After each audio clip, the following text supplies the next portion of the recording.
It could cost big bucks to detect whether a big hole could open up, but soon there may be a device developed right here in Kentucky to keep families safe nationwide.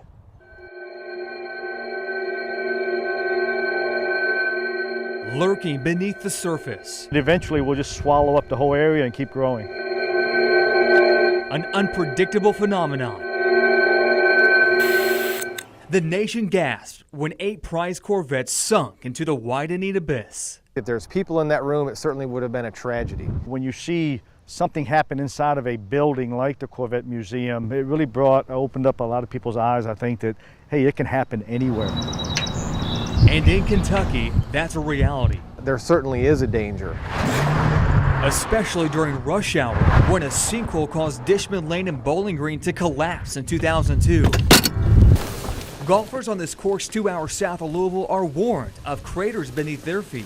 We don't want anybody getting in here and hurting themselves. Karst terrain covers the Commonwealth. UK researchers marked at-risk areas in dark blue on this map. Notice Louisville is white. But really, there's no way to know where sinkholes might develop.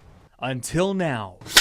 If there is air under a slab, we can detect it. Matt Debman, a WKU civil engineering professor and an expert in geotechnical engineering, has a solution to detecting sinkholes. We knew this was the first step in the process of getting a full patent. And he's just now revealing his invention. So he invited our crew to sinkholes throughout the state he's evaluating. Essentially, this works basically on gravity, that if this is installed in a slab and there's a slab over this hole, then there's going to be air under there.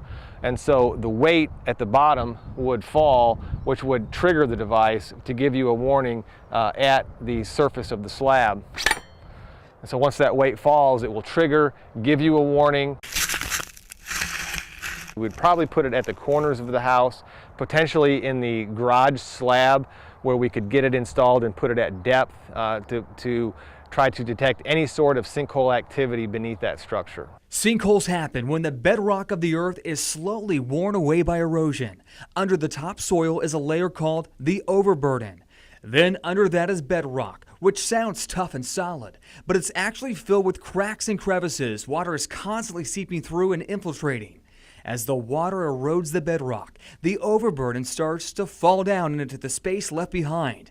And years later, all that's left is a thin layer. What we recommend for people here on their downspouts of their house, we need to get water away from these structures. Water is the enemy. One line of defense developed in Kentucky that could be used across the nation in the near future. People are going to want to install these.